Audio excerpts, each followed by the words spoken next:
You think healing means light, but true healing begins where the light refuses to go. Shadow work isn't a spiritual adventure, it's psychological dismemberment. Peeling back everything you've hidden beneath "I'm fine." The parts you've denied still breathe beneath your control, whispering in the cracks of your self-image.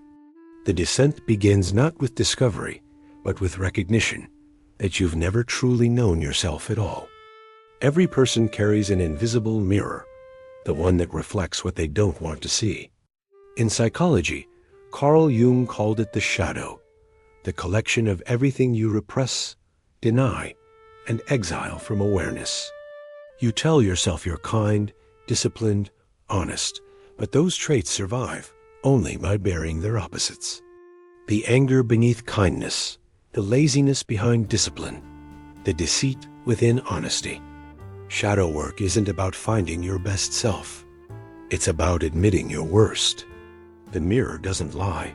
It just shows the truth stripped of performance. The question is never, "Who am I?" but "What have I refused to see?" Every affirmation, every polished self-description is an act of psychological violence against the parts of you that don't fit the image. You built a version of yourself that others could accept, and then you imprisoned everything else. Freud called it repression. Modern therapy calls it coping. But it's still erasure. The shadow doesn't disappear. It waits, festering beneath your persona, leaking out through envy, projection, and self-sabotage. Every time you say, "That's not me," you tighten the noose. You think you're defending identity, but you're only silencing evidence. What happens when the mask grows heavier than the face beneath it? What you repress doesn't die. It reorganizes. The unconscious, Freud warned, always seeks expression. When you suppress rage, it mutates into passive aggression. When you bury grief, it manifests as apathy. When you deny desire, it resurfaces as obsession. The mind reroutes what the ego cannot bear. You call it mood swings, bad luck, stress. But these are just the symptoms of internal mutiny. Your unconscious isn't your enemy. It's the part of you that refuses to stay buried. The more you strive for control, the more violently it revolts. How long can you live pretending your own mind isn't conspiring against you? You thought you were healing. Journals, habits, morning routines, the rituals of control disguised as progress. Self-improvement culture sells transformation but fears confrontation. It teaches you to optimize your productivity, not understand your pain. To replace symptoms, not integrate causes. Jung warned that one does not become enlightened by imagining figures of light, but by making the darkness conscious. Yet you chase light like an addict, terrified of the dark it casts.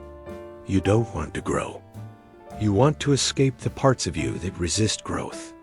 What if the very drive to improve is the most sophisticated form of denial?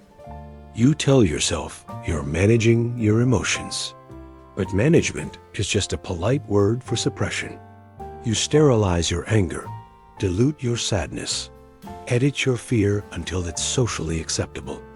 Modern psychology calls this emotional regulation, but when done without awareness, it becomes emotional censorship.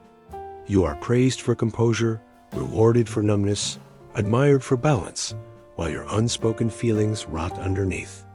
Eventually, the mask slips.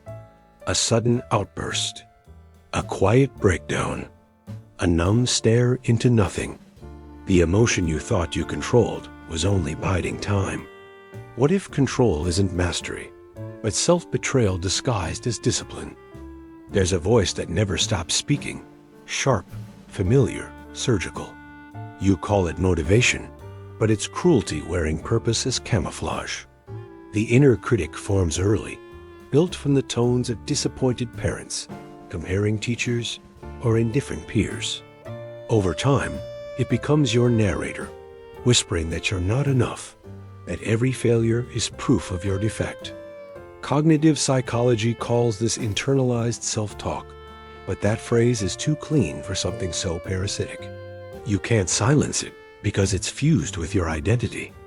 You think it's guiding you forward, but what if it's only keeping you from ever arriving? What you condemn in others is often what you cannot bear in yourself. Jung called it projection, the mind's sleight of hand that externalizes its own rot. You label someone arrogant, selfish, weak, and feel righteous because you've disguised introspection as judgment. But every accusation is a confession in exile. The people who trigger you most are the ones carrying your unintegrated traits. You chase arguments not to win them, but to momentarily disown your reflection. The world becomes a hall of mirrors, and you mistake distortion for truth. If everything you despise outside is actually inside, then who are you really fighting?